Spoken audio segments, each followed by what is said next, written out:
Fantasy Zone II Opa Opa no Namida, Opa Opa's Tear in English, first hit the Master System or Sega Mark III on October 17, 1987. The game was released in the West as Fantasy Zone II, The Tears of Opa Opa. Quite surprised at that. I would have expected the whole tear part of the name to be removed. Just as with the first game, you control Opa Opa, a colourful little spaceship. It's your task to destroy all the enemy spawning bases throughout each stage, then fight a boss. Very much like the original game then. Only now, there is a new twist. Each stage has a bright and dark side.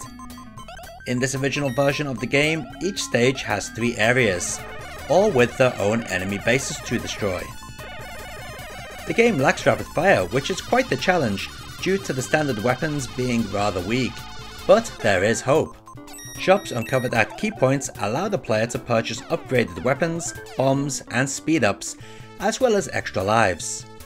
Speed upgrades to Opa Opa's ship are permanent until you die, but weapon upgrades are time limited, and bombs limited in quantity. But don't keep buying the same item because the price does increase, forcing the player to vary their weapon choice.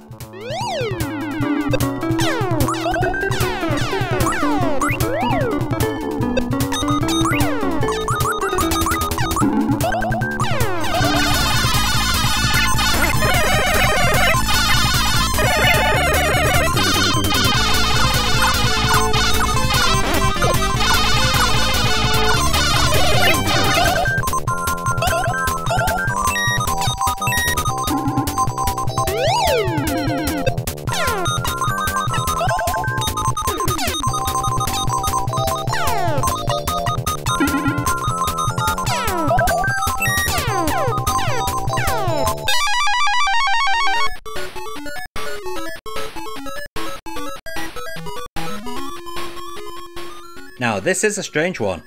The arcade game is actually based upon the Master System game and runs on the System E board. Released in February 1988, this arcade version features a few differences over the Master System original. Differences include the use of a map that shows which bases are destroyed or not, as well as the use of a timer that, when it reaches 0, the player will lose a life. If the player manages to clear a level, the timer's remaining seconds will be added to the score and money.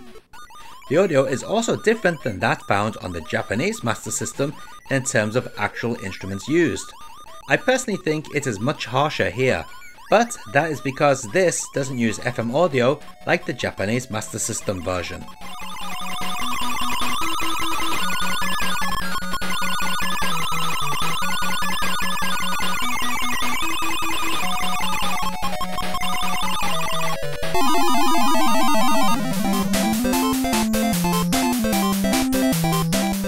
Next to be released was the Famicom port on December 20th, 1988.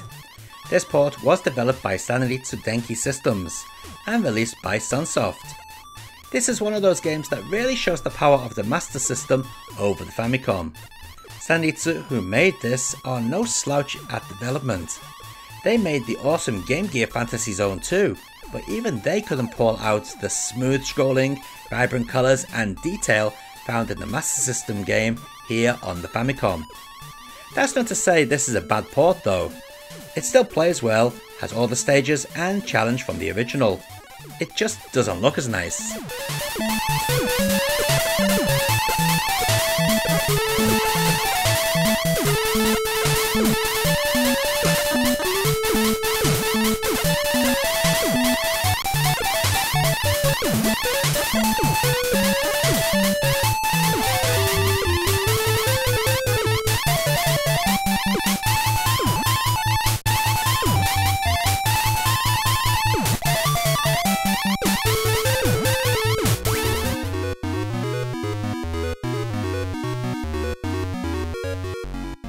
On May 21st, 1989 came the MSX2 port.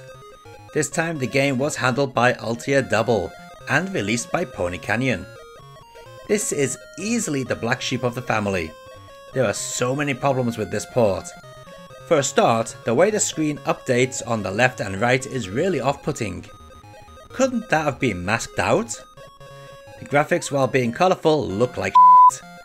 The bases don't animate, the enemies just seem to randomly pop on and off the screen at times. The collision detection is also pretty bad at times, and you can be warped right on top of an enemy base, resulting in instant death. Add in the slow gameplay and we have a very sad port of Fantasy Zone II.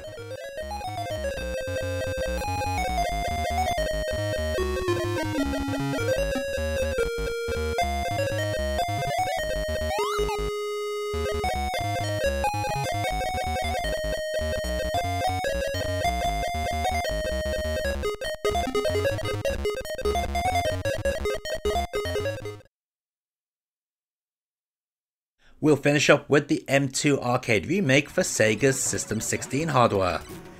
This is the actual arcade version we are looking at here that was released in 2008.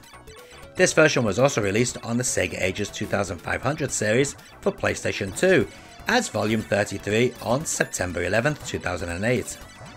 M2 COE Naoki Hiroi has stated that this remake was inspired by his disappointment that Fantasy Zone never got a true arcade sequel.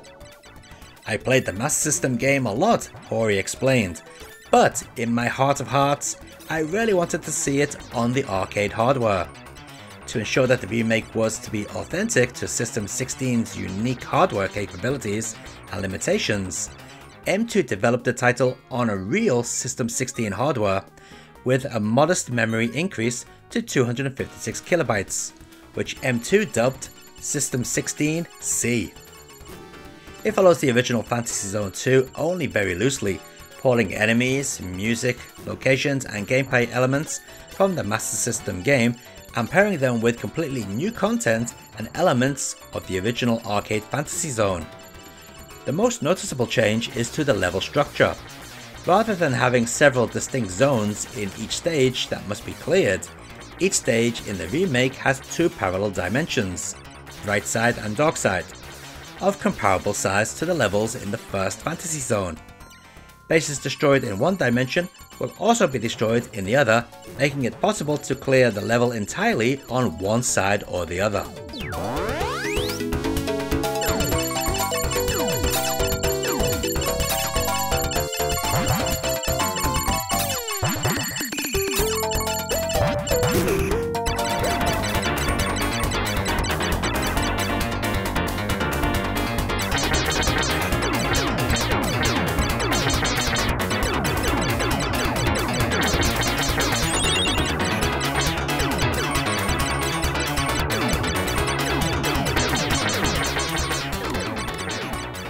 And let's take a look at all those versions of Fantasy Zone 2 running side by side.